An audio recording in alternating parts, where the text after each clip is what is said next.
부신 분들이 좀 계시지만 대부분 또 건강한 모습으로 뵙게 돼서 반갑습니다. 자, 오늘 계속해서 창세기 말씀을 이어가겠습니다. 창세기 말씀을 읽으면서 우리가 또 주목해야 될, 또 건너뛸 수 없는 중요한 주제가 하나가 있다면 바로 하나님의 삼위일체 되시는, 하나님께서 어떤 방식으로 존재하시는지를 이해하는 중요한 주제, 꼭 우리가 벗어날 수 없습니다.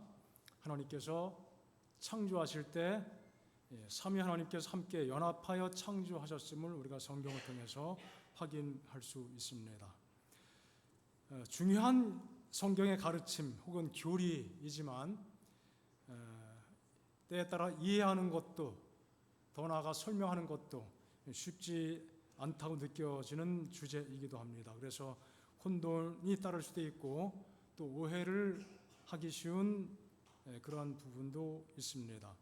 그래서 이 가르침을 부인하고 또 잘못된 생각을 또 고집하는 분들이 지금도 우리 교회 교단 내에도 그런 목소리들, 특별히 이 성령의 존재에 대해서 부정하는 그런 생각을 가진 분들이 더러더러 있습니다.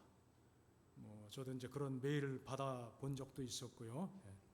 가끔 또 그런 이야기를 접해서 관심을 가지고 질문하는 분들도 간혹 있습니다.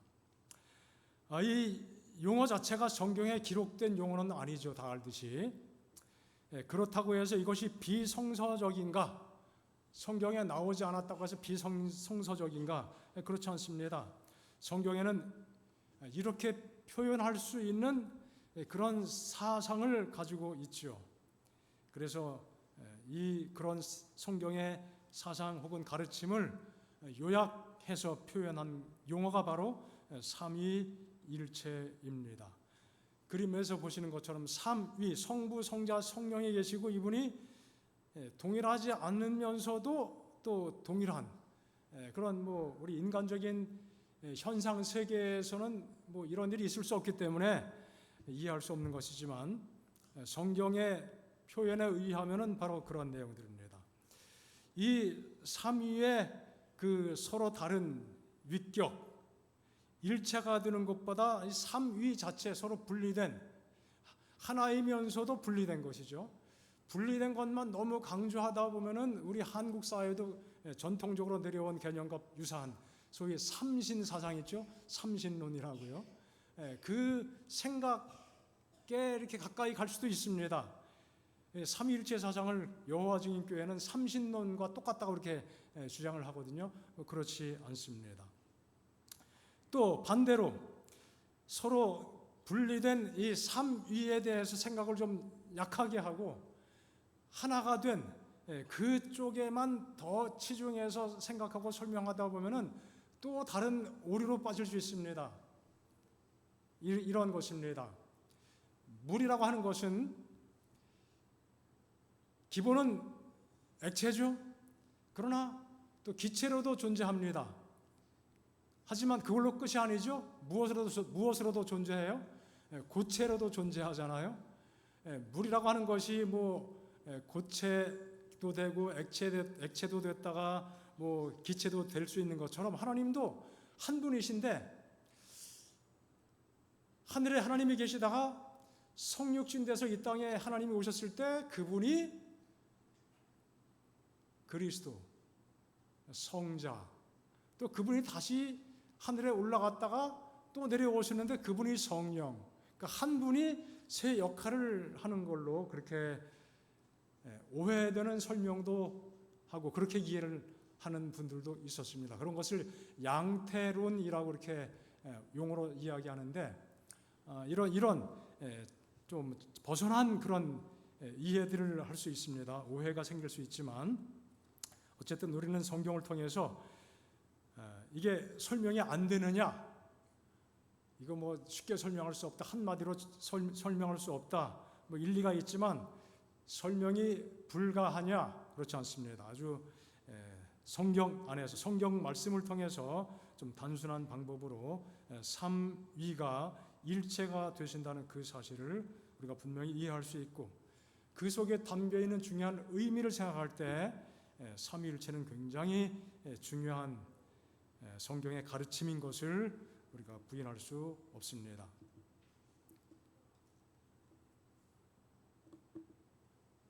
자, 한 가지 전제가 따릅니다. 하나님은 우리의 생각을 초월하신 분이기 때문에 하나님을 다 이해할 수 있다. 우리가 성경도 다 이해하지 못하는데 하나님은 다 이해할 수 있는 분이 아니다라는 전제가 어느 정도 우리 마음속에 공감하고 그 사실을 받아들여야 되겠습니다.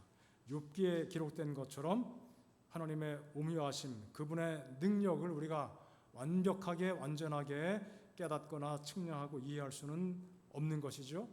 느낄 수 있고 알 수는 있지만 정말 완벽하게 그렇게 할 수는 없다.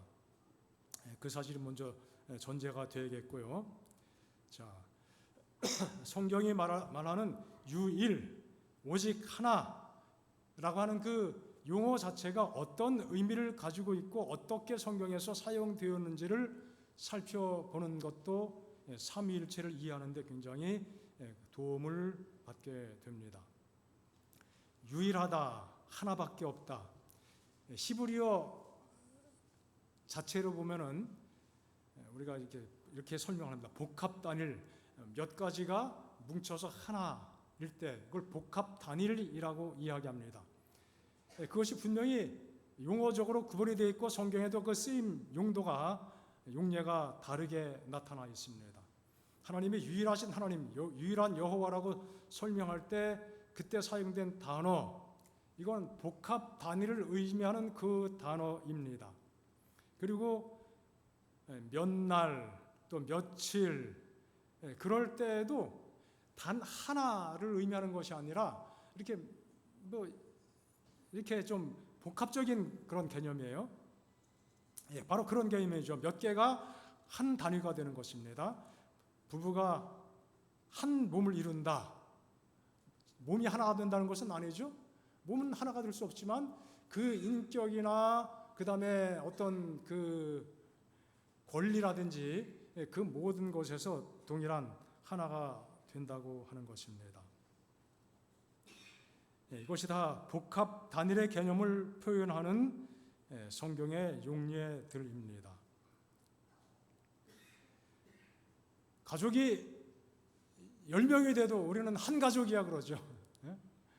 한 가족. 그때 하나입니다. 하나님에 대해서도 그런 개념으로 사용된 것입니다. 그러나 반면에 절대 단위를 표현하는 그런 의미의 단어가 있습니다. 무남동녀, 독자. 독자는 뭐 하나죠. 무남동녀. 한 사람밖에 있을 수 없습니다. 그럴 때 쓰이는 단일 용어 자체가 구별이 되어 있습니다. 자, 구약에 그러면 어떤 삼위일체에 대한 증거가 있는가? 태초에 하나님이 천지를 창조하셨다. 하나님을 우리가 삼위일체 이야기 들을 때마다 늘 드는 이야기 중에 하나가 뭡니까? 창세기에 나온 하나님은 히브리어로 엘로힘인데 그것은 복수의 명사다. 엘로아. 이게 단수인데 이 복수로 하나님을 복수로 지칭을 했습니다. 그리고 사람 만드실 때도 우리란 표현이 자주 나오죠. 우리. 이 다 같은 단어입니다. 자, 구약 성경에 이런 말씀들이 기록이 되어 있죠. 자, 그 다음에 또 있습니다. 바벨탑 쌓을 때 그 예수 하나님께서 말씀하신 내용이, 자, 우리가 내려가서 하나님을 복수, 우리라는 개념 용어로 사용을 하고 표현되어 있습니다. 자, 이사야가 하나님께 부름 받을 때도 이렇게 말씀하시죠. 주께서 이르시되 내가 누구를 보내며 한 다음에 그 다음에 또 뭐라 그래요? 누가 우리를 위하여 갈고, 하나님을 위하여 갈고, 하나님께서 내가 누굴 보낼까 하신 다음에 누가 하나님을 위하여 갈 것이냐? 그때 우리를 위하여 다 복수 용어로 그렇게 사용이 됐어요. 자, 신약에도 분명히 증거가 있습니다. 침례 받을 때, 침례를 베풀 때 아버지와 아들과 누구의 이름? 성령의 이름으로. 기억하실 것까지는 없지만 헬라어로 이름을 오노마 그렇게 발음합니다. 요노마 아니가 오노마. 자, 영어도 그렇고 헬라어, 독일어 많은 나라들의 언어에 성수격 굉장히 중시합니다. 우리나라 단어는 문법적으로 그런 것에 대해서 그렇게 엄격하게 구별하지 않는 부분들이 있는데 영어도 그렇고 헬라어도 그렇고 복수냐 단수냐 거기에 따라서 동사도 어미가 바뀌고 다 아시죠? 자, 아버지와 아들과 성령의 이름이라고 되어 있습니다. 이 이름이 단수예요, 단수. 아버지의 이름과 아들의 이름과 성령의 이름이 다 다르면은 이름이라고 해야 될까요? 이름들이라고 해야 될까요? 우리나라 말로는 이름들 그렇게 하지 않겠지만 이 용어 자체가 원어적으로 그러나 아버지와 아들과 성령의 이름 할 때 이름이 단수로 기록이 되어 있습니다. 단수는 뭐예요? 하나란 이야기죠. 아버지의 이름도 하나고 아버지의 이름이나 아들의 이름이나 성령의 이름이나 다 이름이 똑같은 하나라고 하는 의미를 여기서 발견할 수 있습니다. 그 하나인 이름이 뭐예요? 바로 여호와라고 하는 이름이죠. 하나님이 모세에게 이르시되 나는 스스로 있는 자, 영어로 대문자로 다 썼어요. I am that I am. 나는 I am who I am 혹은 I am that I am. 나는 존재하는 자이다. 스스로 있는 자 그렇게 번역했지만 이 번역 자체도 조금 거리감이 느껴집니다. I am 하면 나는 존재한다, 나는 있다 그런 뜻이죠. 나는 있다, 존재한다는 바로 그 존재다 이거죠. 나는 존재하는 자다. 의역을 해서 스스로 존재한다 그렇게 표현을 하고 있지만 하나님은 스스로 있는 자, 이것을 히브리 말로 뭐라고 그래요? 야훼, 여호와라고 하는 것이죠. 그리고 이같이 이르기를 스스로 있는 자가 나를 너희에게 보내줬다. I am. 스스로 있는 자가 has sent me. 나를 너에게 보내줬다. 스스로 있는 자를 여기는 I am. 그렇게 영어로 번역을 했습니다. 바로 동일한 의미죠. 자, 여호와께서는 스스로 계신 분이에요. 스스로 존재가 이 세상에 아무도 없지만 하나님께서만 스스로 계신 존재입니다. 그 이름이 하나예요. 아버지 하나님의 이름도 여호와고 아들 하나님의 이름도 여호와고 성령 하나님의 이름도 여호와라고 하는 것입니다. 이름. 그리고 그 분 모두는 다 어떤 분이에요? 스스로 계시는 분이라고 하는 것입니다.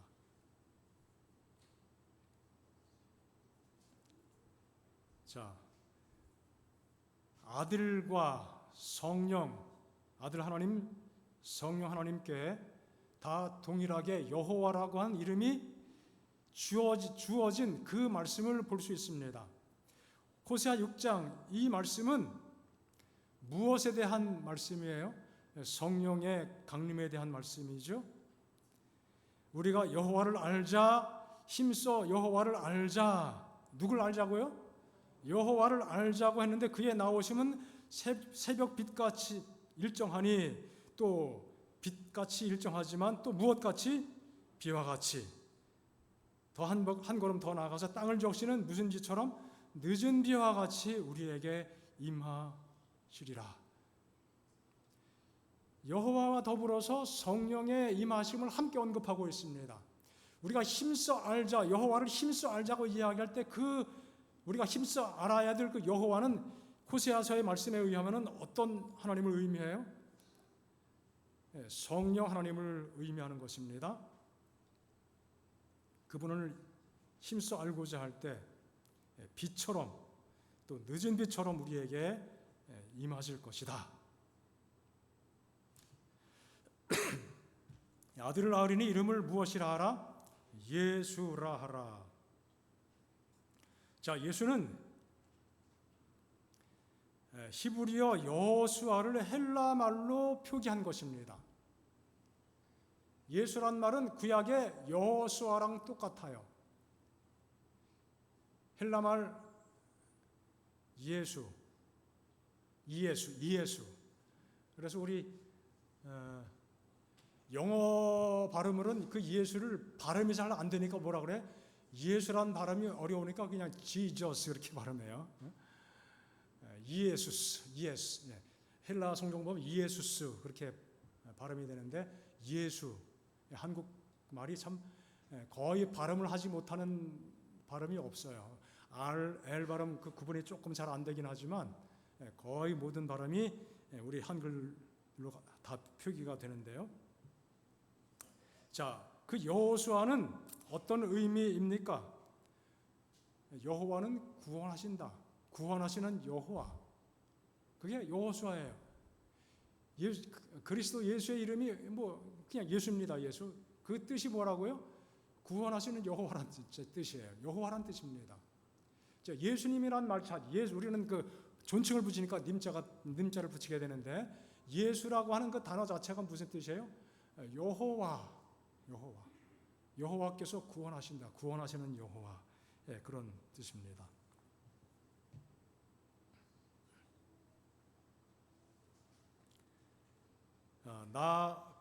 나는 여호와라. 이사야 43장에 말씀하셨는데 여호와 외에는 구원자가 없다. 나 외에는 구원자가 없다.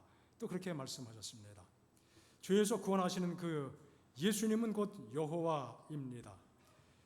예수는 구원자이고 여호와는 구원자이고 그래서 당연한 결론이 뭡니까? 예수는 여호와라고 하는 것인데 이 말씀만 마태복음 1장 21절만 가지고도 예수께서 여호와라고 한 사실을 이해할 수 있습니다.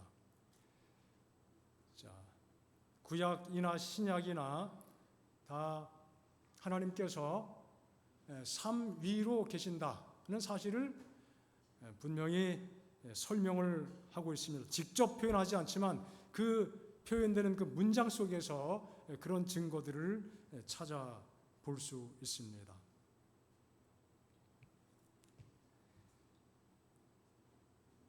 삼위로 계시면서 이름은 하나, 그 하나 이름이 여호와. 그 여호와는 아버지 하나님의 이름도 되고 아들 하나님의 이름도 되고 성령 하나님의 이름도 된다는 사실을 우리가 마음속에 기억해두면 좋겠습니다. 그래서 성경 자체에도 성령에 대해서도 여호와라고 표시하기도 했고 또 아들 하나님의 예수님에 대해서도 여호와라고 설명을 하고 있다는 것입니다. 자, 우리 삼위로 계시면서 또 한 분으로 연합된 모습으로 존재하시기도 하고 또 인격적으로 그러나 동시에 분명하게 구별되어 있는 그러면서도 아주 밀접하게 하나라고 할 만큼 아주 상호 교통이 아주 완벽한 그러한 존재. 이건 우리가 잘 모르지만 그런 분으로 성경에 충분히 묘사가 되어 있는 것입니다. 자, 하나님은 세상을 창조하셨습니다. 그 창조하신 분, 그분은 어떤 분이신가? 성경에 창조자라고 하는 묘사가 나오죠. 우리가 나이가 먹기 전에, 늙기 전에 누구를 기억하라? 창조자. 이 창조자라고 하는 그 단어 자체가 모레에카라고 하는 단어인데 이게 복수형이에요. 영어로 표현하면은 once, one 하면은 어떤 분 뒤에 s가 붙여 복수입니다. 너를 창조하신 분들, 뭐 직역하면 그렇습니다. 너를 창조하신 분, 너의 창조자를 복수로 묘사했다는 것은 굉장히 흥미롭습니다.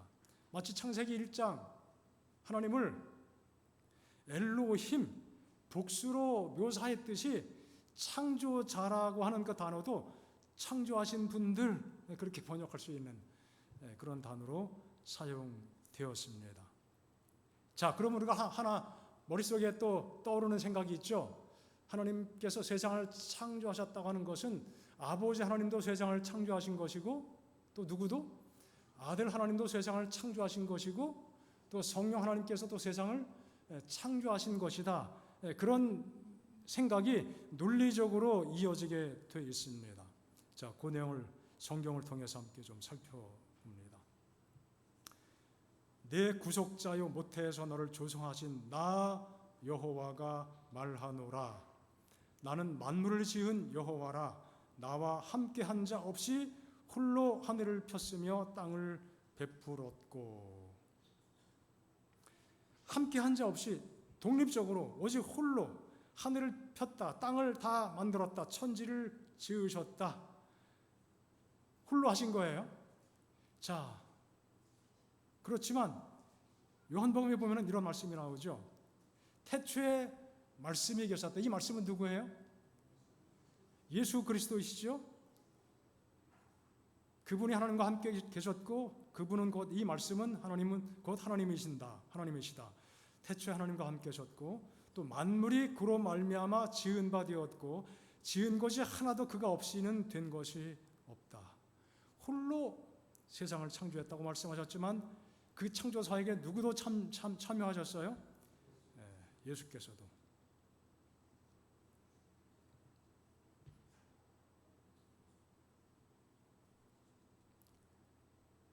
만물이 그로 말미암아 지은 바가 되었다. 자, 그 다음에 시편에 보면은 주의 영을 보내어 저희를 창조하사 지면을 새롭게 하시나이다. 우리가 뭐 자주 주목하는 말씀은 아니지만 하나님의 창조사에게 누가 함께 역사하셨다는 거예요?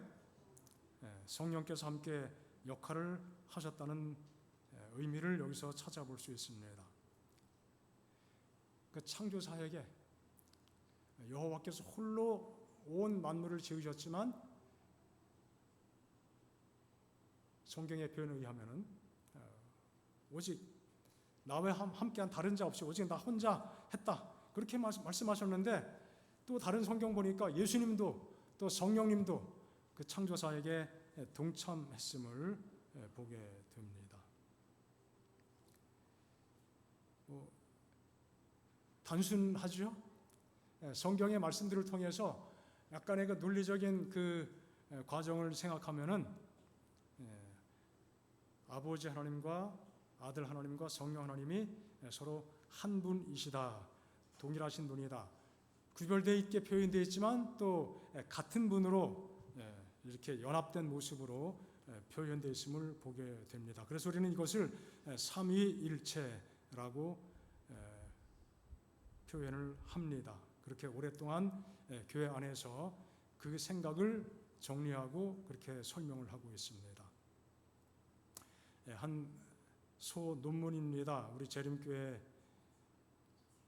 홈페이지에 올라와 있는 글인데요. 거기에 이런 표현이 있습니다. 새 위격을 지닌 하나님에 대한 믿음은 가장 까다로운 성경의 가르침 중 하나이다. 기독교는 이것을 주장하는 유일한 세계 종교다 그랬어요. 신에 대해서 이런 방식으로 이해하고 믿는 종교는 없다. 아주 굉장히 독특한 이해를, 독특한 하나님을 우리가 섬기고 있는 것이죠. 삼위일체 교리는 기독교 신앙에서 매우 독특한 것이며 중요한데, 그것은 하나님이 누구시며 어떤 분이시며 어떻게 활동하시는지를 다루기 때문이다. 그냥 창조주가 계셨대, 그걸로 끝나는 것이 아니에요. 삼위로 계시는 분이 어떻게 우리 구속사역에서 활동하셨고, 우리를 사랑하시는 그 사랑이 그 속에서 어떻게 표현됐고, 하나님의 성품이 그 속에서 어떻게 우리에게 증거되고 있는가, 그런 것들이 그 속에 다 녹아있기 때문에 삼위일체에 대한 가르침은 우리 신앙에 또 영적으로 중요한 의미를 가지고 있는 것입니다. 단지 하나님에 대한 이해뿐 아니라 우리의 신앙의 실천하는 그 속에도 굉장히 중요한 의미를 가지고 있는 것입니다.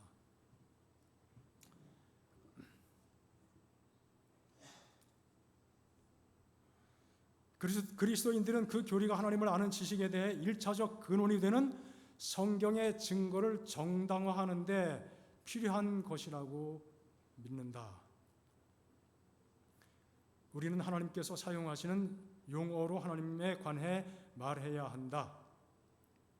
성경적 증거에는 세 개의 국면이 있는데 하나님에 대한 것입니다. 하나님이 계시다, 유일성 안에서의 셋, 유일하시지만 하나이시지만 또 그 안에서 셋, 그리고 또 하나님이신 삼위. 조금 이해가 좀 안 되는 그런 모습일 수도 있겠지만 이렇게 표현해 볼 수 있습니다.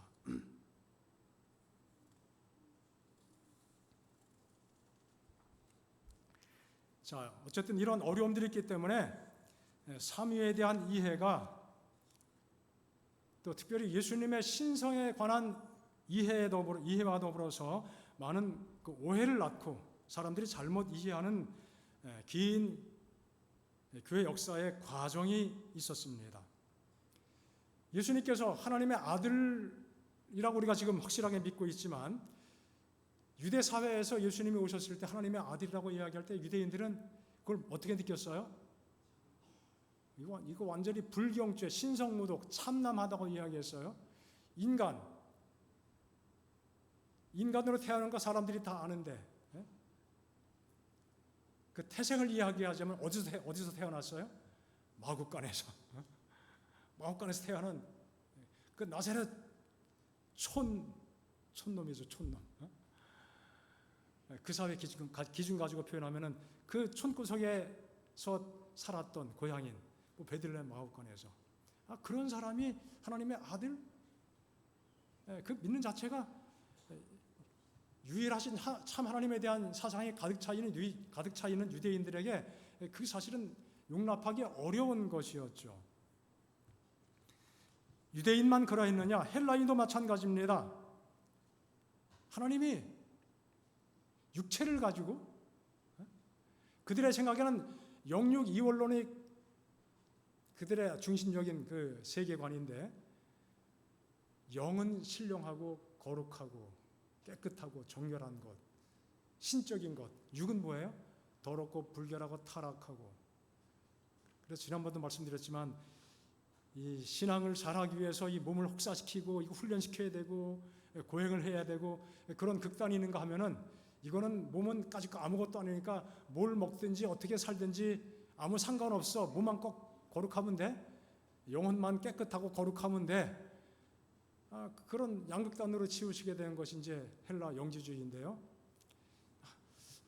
하나님이 인간의 모습을, 육신의 몸을 입고 이 땅에 오셨다. 그 쉽게 용납할 수 있는 것이 아니었죠. 그래서 헬라인들도 나름대로 이해하려고 노력을 했습니다. 그래서 그 중에 하나가 뭔가 하면은 영지주의란 말, 우리가 교과 시간 공부할 때마다 자주 접하는 용어죠.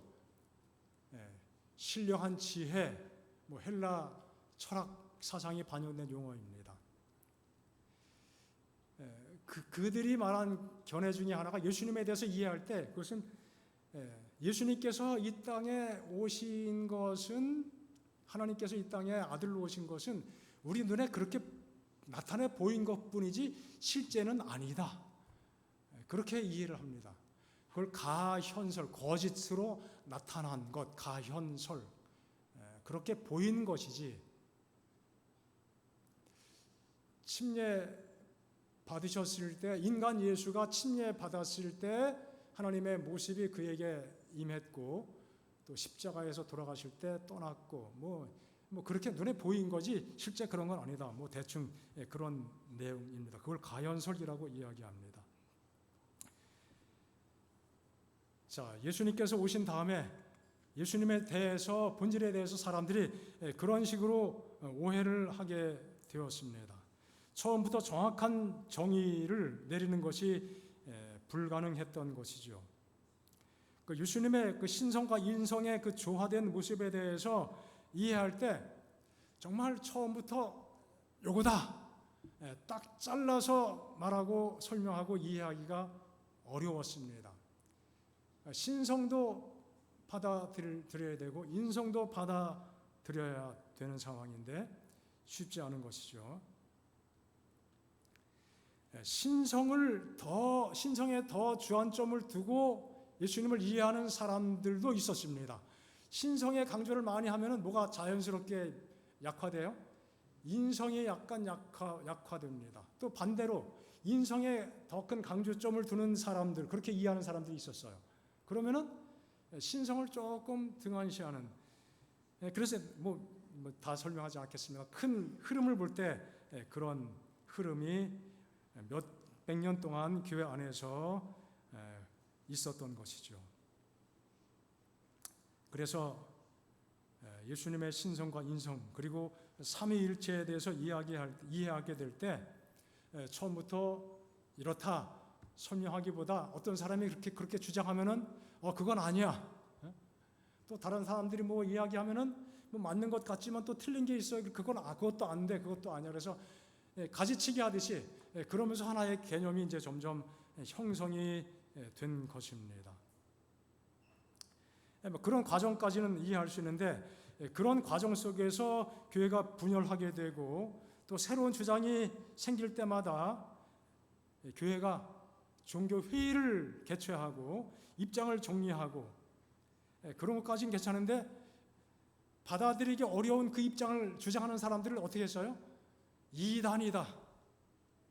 뭐 이단일 수도 있겠죠. 이설, 성경의 내용과 잘못됐다면 좀 서로 토의하고 바로 잡아가는 과정이 있어야 되는데, 그것보다는 정죄하고 또 쫓아내고 그런 일을 많이 하게 됐습니다. 결국은 니케아 종교 회의에서 삼위일체 사상을 최종적으로 결단을 내리게 됐습니다. 말씀드린 것처럼 아쉬움이 있다면 그런 과정을 통해서 정죄하고 또 쫓아내고 분열되고 이제 그런 것들이 굉장히 아쉬운 것이죠. 일례를 들어보면요, 예수님의 신성을 강조하면은 마리아가 누구의 어머니가 돼요? 하나님의 어머니가 되는 거예요.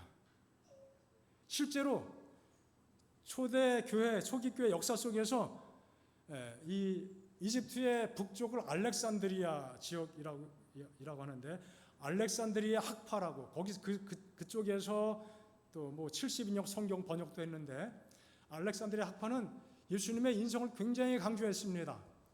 그러다 보니 예수님의 어머니, 모친에 대해서 뭐라고까지 표현했어요? 이거 하나님의 어머니야. 처음부터 그 마리아를 신성시하려고 그렇게 표현한 것은 아니지만, 결과적으로 마리아를 신성시하는 그런 단초를 제공하게 된 것입니다. 소위 성모 사상의 단초가 된 것입니다. 거기에서 성모 숭배뿐 아니라 여기 성모 승천설, 무흠 수태설, 죄 없이 태어났다, 또 마리아가 승천했다. 그 주장들은, 그 교리는 1854년, 1950년 비교적 최근에 확정된 교리예요. 초대교회, 초기교회, 교회 역사 초창기에 그런 내용이 주장된 것이 아니라 그 오래전에 마리아를 하나님의 어머니라고 표현했던 그 사상의 연장선상에서 1850년, 1950년, 그렇죠. 그때쯤에 뭐 그런 주장까지 생기게 됐습니다. 그러나 반대로 안디옥, 소아시아 지역입니다. 안디옥 학파, 거기에는 예수님의 인성을 좀 더 강조했습니다. 터키, 소아시아 지역에 영향력을 깊이 끼치게 됐고, 그 안디옥 학파는 컨스탄티노플 학파, 컨스탄티노플은 지금 터키 지역이죠. 터키의 이스탄불, 거기가 역사 속에서 컨스탄티노플, 로마 제국이 확장이 되면서 수도를 어떻게 해요? 컨스탄티노플로 옮길 때가 있었어요. 그래서 컨스탄틴 황제 이름을 따라서 그 도시를 정했고 수도를 옮기게 되었는데, 나중에 뭐 다시 이스탄불로 바뀌게 됐죠. 자, 이 두 지역이 서로 강조하는 관점이 달랐습니다. 그런데 신학적 논쟁과 토론까지는 좋은데 단순히 그걸로 끝난 것이 아니라 정치적인 갈등과 알력, 그런 것들이 개입이 된 거예요.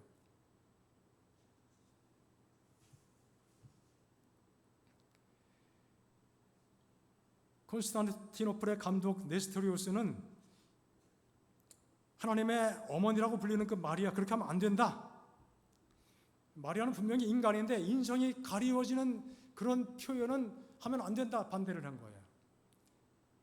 그의 주장이 매우 합리적인 주장이었습니다만 정치적인 어떤 그 공작, 그런 것들이 개입되어서 오히려 네스토리우스가 정죄를 받게 되고 쫓겨나게 돼요. 그래서 소아시아 그쪽에서 밀려나게 되고 동쪽으로 밀려갔습니다. 페르시아를 넘어서 동쪽으로 더 가면 어느 나라가 있어요? 중국이 있습니다. 중국에서 더 동쪽으로 가면 어느 나라가 있어요? 대한민국. 그래서 네스토리우스 그 파가 이단 정죄받고 쫓겨나면서 어쨌든 그 동쪽으로 이동을 했습니다. 그러면서 그 사람들이 그들이 가는 곳에서 어떻게 해요? 복음을 나름대로 전했습니다. 뭐 성경의 몇 가지 사상에 대해서는 완전하지 못했지만 예수님 믿는 그 생각, 구원의 복음 자체에 대해서는 그들이 분명한 생각을 가지고 있었던 것이죠. 페르시아, 시리아, 또 메소포타미아, 중국, 몽골, 한반도, 그쪽으로 기독교를 전파한 역사 속에서의 한 그 정교회가 있다면 바로 뭐예요? 네스토리우스 정교회입니다.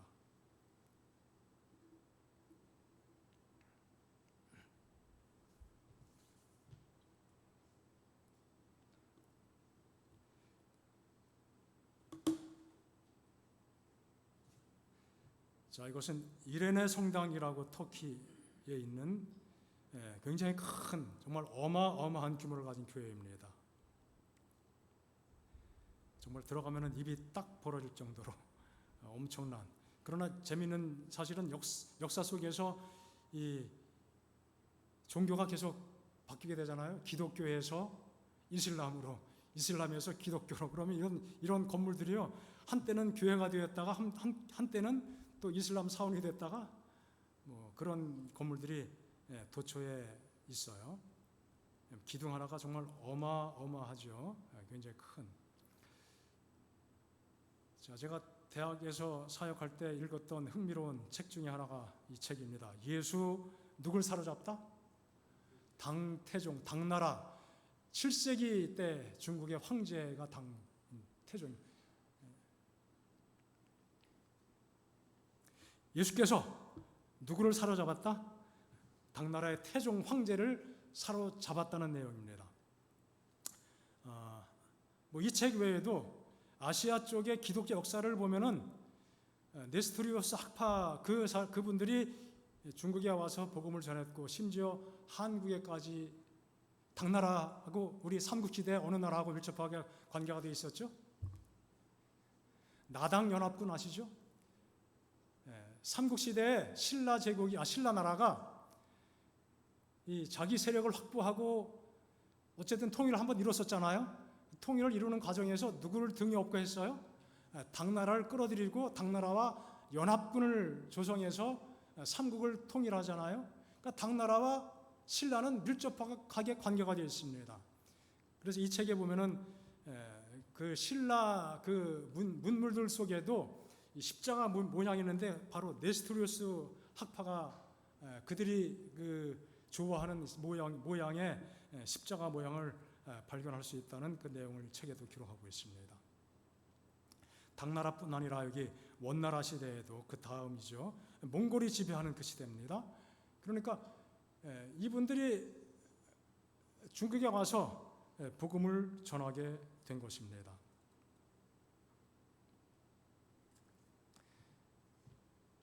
아랍은 주교, 그가 이제 당태종 앞에 서서 말씀을 전하고 복음을 설교했을 때 당태종이 굉장히 마음에 감동을 받았다는 겁니다. 이 책에 이제 그런 내용들이 써 있어요.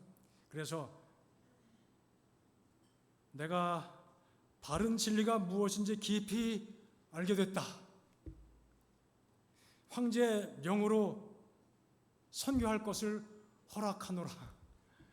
그래서 당나라 시대에 한 200년 동안 이 기독교가 아주 활발하게 전파가 됐고, 그 여파로 신라 시대까지 미쳐서 우리는 이 역사를 잘 기억하지 못하지만 역사책에 그런 내용들이 기록이 되어 있습니다. 굉장히 흥미롭습니다. 하나님의 섭리가 놀랍다는 생각이 들지 않습니까? 교회가 어려움 당했어요. 코너로 몰렸습니다. 한 무리가. 그러나 약간의 그 이해차가 있었지만 그들은 피치 못하게 밀려났어요. 더 동쪽으로 밀려났는데 그들이 가는 곳에서 어떻게 해요? 복음을 전한 것입니다. 사도행전의 역사도 그렇지 않습니까? 예루살렘에서 핍박이 심하게 됐을 때 흩어지면서 뭐 했어요? 복음을 전했어요.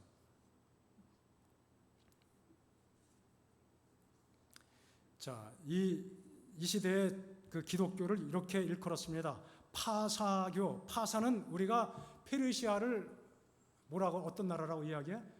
파사, 메데 파사. 한자로 이렇게 표기를 하기 때문에 그래서 파사라고 이야기합니다. 영어 발음으로 폴리시아. 그래서 이 기독교 교회를 뭐라고 그래? 파사사.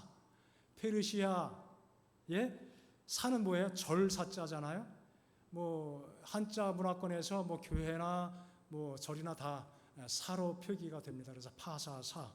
나중에 이 교회를 경교. 이 경은 뭐예요? 빛경자, 혹은 경치 경자잖아요. 경치 좋다. 또 이게 볕경자입니다. 빛의 종교란 뜻이에요. 그래서 기독교를 경교라고 중국 당나라 시대에 그렇게 불렀습니다. 우리는 무엇을 가지고 있는 사람들이에요? 빛을 가지고 있는 사람들이에요. 당태종이 얼마나 깊이 감동을 받고 얼마나 그 진리를 받아들이고 개인적인 생활에 실천하고 살았는지는 모르겠습니다. 황제들이 굉장히 잔인하잖아요.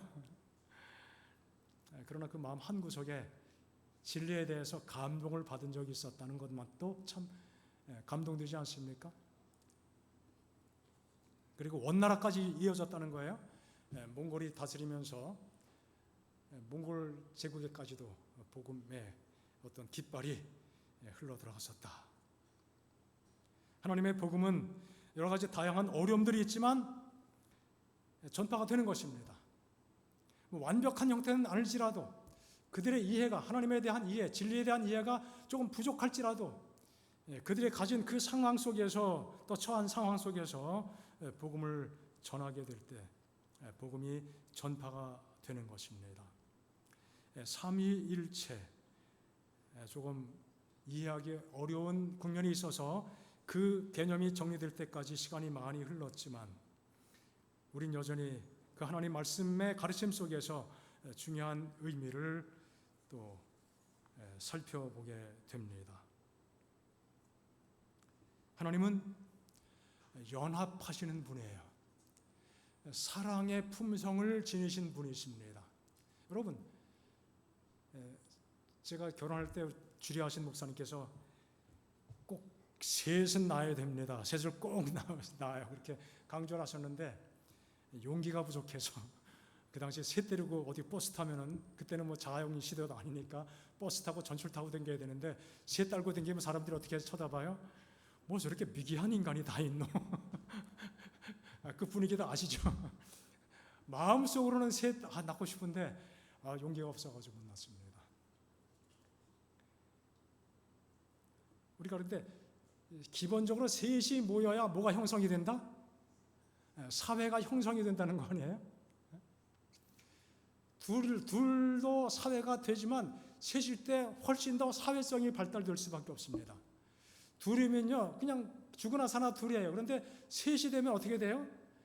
이 둘 중에 하나가 또 이렇게 소외될 그 가능성이 아주 농후합니다. 이 셋이 잘 균형 잡힌다는 것은 서로를 충분하게 이해하고 받아들이고 사랑하지 않으면은 이 영원 쉬운 일이 아니죠. 하나님의 삼위로 계신다. 여러분, 그 측량할 때 측량기를 받치는 그 받침대 다리가 몇 개예요? 삼각대예요. 카메라 받치는 것도 다리가 몇 개예요? 3개가 돼야 정확하게 자리를 잡을 수 있기 때문에 그렇게 하고 있는 것이죠. 4개 가지고는 정말 더 힘들어요. 자, 하나님이 삼위로 존재하신다는 것은 뭐예요? 그만큼 그분의 그 본성이 무엇이다? 사랑이시다는 사실을 우리에게 분명하게 보여주는 중요한 그분의 모습입니다. 삼위가 일체가 되신다. 삼위 자체도 신기한 것이지만 일체가 되신다는 그 사실도 굉장히 신기한 것이죠. 우리는 삼위 하나님을 믿고 사는 백성들입니다. 사랑의 하나님을 믿고 사는 백성들입니다. 결국은 그 마지막 결론은 무엇입니까? 우리의 삶의 모습이 무엇으로 계속 다듬어져 나가야 된다는 거예요? 사랑으로 다듬어져 나가야 된다는 것입니다. 가정에서도 또 교회에서도 우리가 만나는 수많은 관계 속에서 하나님의 그 놀라운 사랑의 기초에서 우리의 삶의 모습이 사랑으로 다듬어져야 된다는 사실 기억하시기 바랍니다. 삼위일체 교리 우리가 아무리 이해할지라도 정작 내 속에서 그 삼위 하나님의 품성을 본받고 사랑으로 내 자신이 변화되지 않는다면은 그 이해하는 것은 영적으로 또 신앙적으로 별로 도움이 되지 않는 일이 되고야 말 것입니다. 잘 깨닫고 이해하면서 우리의 삶이 하나님의 사랑으로 점점점 원만해지기를 간절히 바랍니다.